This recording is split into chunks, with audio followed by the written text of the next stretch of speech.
Good morning to student. मैं आप लोगों के लिए बहुत ही हेल्पफुल वीडियो लेके आई हूँ। प्लीज़ इसे अच्छे से आप लोग देखना और अच्छे से अंडरस्टैंड करना। आज हम करेंगे टेंसेस का टॉपिक। तो टेंसेस तो देखेंगे यहाँ पे टेंस जो है वो कितने टाइप्स के होते हैं। Types of tenses 3, present tense, past tense and future tense. कितने टाइप्स के होते हैं? 3 टाइप के, प्रेजेंट, पास्ट एंड फ्यूचर। तो जो प्रेजेंट टेंस है उसके भी 4 पार्ट होंगे, पास्ट के भी 4 एंड फ्यूचर के भी 4। तो कुल मिला के कितने काइंड हो जाएंगे? 12, ईच के 4। Present indefinite tense, present continuous tense, present perfect tense, present perfect continuous tense. ध्यान से देखेंगे कि किस तरह से इसके काइंड जो है हम अंडरस्टैंड कर सकते हैं। Past indefinite tense, past continuous tense, past perfect tense and past perfect continuous tense. Next आता है future indefinite tense, future continuous tense, future perfect tense and future perfect continuous tense. Dear students, हमने अभी देखा कि हमारे जो tenses हो कितने टाइप्स के हैं? 3, प्रेजेंट, पास्ट, फ्यूचर। ईच के 4 काइंड, इट मीन्स टोटल कितने काइंड हो गए? 12। अब नेक्स्ट देखेंगे कि फर्स्ट जो हमारे पास प्रेजेंट इंडेफिनिट टेंस है इसका रूल क्या रहता है। तो इसका जो हम अफर्मेटिव रूल देखेंगे, सिंपल रूल देखेंगे, तो वो क्या है? सब्जेक्ट, इसको शॉर्ट फॉर्म में एस लिख सकते हैं, प्लस V1 मीन्स वर्ब की first form, plus SES plus object. It means S लगेगा या फिर ES लगेगा प्लस ऑब्जेक्ट लगेगा जब भी हमारे पास प्रेजेंट इंडेफिनिट टेंस का अफर्मेटिव सेंटेंस होगा। तो उसमें जो रूल इम्प्लीमेंट होगा वो होगा subject plus V1 plus SES plus object. इसका जो नेगेटिव रूल होगा वो होगा subject plus do does plus not plus V1 plus object. और interrogative rule do does plus subject plus V1 plus object और क्वेश्चन मार्क। इंटेरोगेटिव जो question हो, जो इंटेरोगेटिव सेंटेंस होगा उसमें क्वेश्चन मार्क पक्का पुट होगा। तो इसके बाद हम यहाँ पे सिंपल वे में देखते हैं। मैंने यहाँ पे एग्जाम्पल के तौर पे लिया है, एक सिंपल सेंटेंस है, ही इज़ बॉय। अगर ही की जगह हम राम लिखते, ठीक है, Ram is a good boy या राम इज़ अ बॉय, तो राम हमारे पास क्या आ जाता? राम हमारे पास आ जाता नाउन। नाउन की जगह हम प्रोनाउन का यूज़ कैसे करेंगे? राम बॉय है तो इसके लिए क्या लग जाएगा? ही। तो ही क्या है हमारे पास इस टाइम? प्रोनाउन।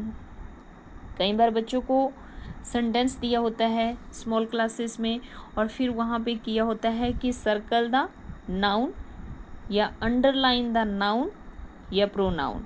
तो देखो बेटा, नाउन क्या होते हैं? Person, place, thing. And pronoun क्या होते हैं? जो नाउन्स की जगह पे यूज़ किए जाते हैं। जैसे राम का ही हो जाएगा, अगर सीता है तो क्या हो जाएगा? सी हो जाएगा। तो यहाँ पे ही या राम ये क्या है हमारे पास? सब्जेक्ट है। देन इज़ हमारे पास वर्ब है और बॉय हमारे पास ऑब्जेक्ट है। मैं इसलिए आपको समझा रही हूँ क्योंकि यहाँ सेंटेंस जो हमारे पास रूल दिया अफर्मेटिव, तो एस का मतलब सब्जेक्ट है और यहाँ से आपको क्लियर हो रहा है कि सब्जेक्ट किसे कहते हैं।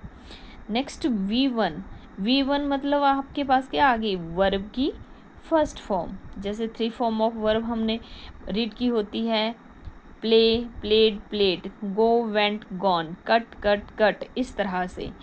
तो ये हमारे पास वर्ब होगी। नेक्स्ट हमारे पास ऑब्जेक्ट आ गया। तो इस तरह से देखेंगे 3 फॉर्म का मैंने एग्जांपल यहाँ दिया हुआ है, प्ले, प्लेड, प्लेड, इस तरह की वर्ब हमने रीड की है। नेक्स्ट हमें इस चीज़ का भी पता होना चाहिए कि सिंगुलर नंबर कौन से होते हैं और प्लूरल नंबर कौन से होते हैं।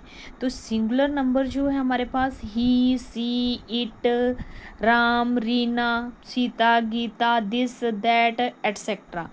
इट मीन्स जब भी हम सिंगल से रिलेट करेंगे वो क्या होगा, हमारा सिंगुलर नंबर होगा। Next plural number. Plural means जब हम बहुतों से रिलेट करेंगे, जैसे we, they, those, these, it, और यहाँ पे यू एंड आई को भी प्रोनाउन में ही, प्लूरल नंबर में ही काउंट कर लेते हैं। तो इसके अलावा भी हमारे पास जो है प्लूरल नंबर होते हैं। फिर आगे हम देखेंगे कि जब भी हमारे पास सब्जेक्ट सिंगुलर होगा, सिंगुलर सब्जेक्ट मैंने अभी आपको अंडरस्टैंड करवाया कि सिंगुलर सब्जेक्ट जो कौन कौन से होते हैं, जैसे ही, सी, इट, राम, रीना। जैसे यहाँ पे राम है ये सिंगुलर है, ही है ये सिंगुलर है। तो इस तरह से जब भी हमारे पास सब्जेक्ट सिंगुलर होगा तो उसकी सिर्फ उसी वर्ब के साथ ES लगेगा, जिसका लास्ट लेटर मतलब लास्ट का जो लेटर होगा वो SSSCHSHXZO होगा। तो जैसे बस, BUS, तो देखो लास्ट लेटर क्या है इसका, S, तो S के साथ क्या लगा देंगे, ES। जैसे ग्लास जैसे सॉरी क्लास का लास्ट लेटर क्या है, यहाँ पे SS है, तो यहाँ क्या आ जाएगा, ES। बेंच, BENCH, तो यहाँ लास्ट क्या है, CH, तो क्या आ जाएगा, ES। तो किन किन के साथ ES लगेगा, किन किन के साथ लगेगा, SSSCHSHXZO। ये हमारे पास अगर सिंगुलर है तभी इनके साथ क्या आएगा, ES। इसके अलावा हमारे पास, जैसे मैं एक सेंटेंस लेती हूँ यहाँ पे, मोहन प्ले क्रिकेट। ये मेरे पास क्या है, सब्जेक्ट है, और ये हमारे पास V1 है, प्लस हमारे पास रूल है S या ES, दोनों में से कोई एक लगेगा और फिर ऑब्जेक्ट आएगा। तो देखो बेटो, यहाँ पे बच्चों, प्यारे बच्चों, यहाँ देखो कि मोहन जो है हमारे पास सब्जेक्ट है, प्ले हमारे पास वर्ब है, बट इसमें S या ES क्या लगाएंगे ये हमने देखना है। इसके बिना हमारा सेंटेंस जो है करेक्ट नहीं है। तो क्रिकेट हमारे पास ऑब्जेक्ट है। अब प्ले है, प्ले में Y है लास्ट में अगर SSSCHSHXZO होता तो क्या लग जाता, ES। अब ES नहीं लग सकता है, यहाँ पे क्या लगेगा, सिंपल S लगेगा। क्यों लगेगा, क्योंकि बच्चों यहाँ पे Y लास्ट लेटर है, और यहाँ पे कंडीशन के अकॉर्डिंग अगर सिंगुलर नंबर के लास्ट लेटर SSSCHSHXZO आते हैं तभी हम ES का यूज़ करेंगे, और ये सेंटेंस हमारा अफर्मेटिव बन गया। इसके बाद हम इसी सेंटेंस को नेगेटिव बनाते हैं। नेगेटिव सेंटेंस बनाने के लिए देखो, यहाँ पे मोहन हमने सब्जेक्ट एज इट राइट कर दिया। मोहन के बाद हमारे पास जो रूल है, यहाँ पे देखेंगे क्या रूल है, subject plus do does plus not plus V1 plus object. तो डू कहाँ लगेगा और डज कहाँ लगेगा ये भी हमें क्लियर होना चाहिए। डज हमारा लगता है बच्चों सिंगुलर नंबर के साथ, और जो डू लगता है वो प्लूरल नंबर के साथ। किसके साथ लगेगा, प्लूरल नंबर के साथ। तो देखो, जो मोहन है वो हमारा सिंगुलर नंबर है, तो सिंगुलर नंबर के साथ क्या आ जाएगा, डज, मोहन डज। और फिर उसके बाद क्या है हमारे पास रूल, नॉट आ जाएगा। नॉट के बाद वर्ब की फर्स्ट फॉर्म आएगी। फर्स्ट फॉर्म क्या है हमारे पास, प्ले। एस और एस नहीं लगेगा, एस और एस सिर्फ अफर्मेटिव में ही लगेगा।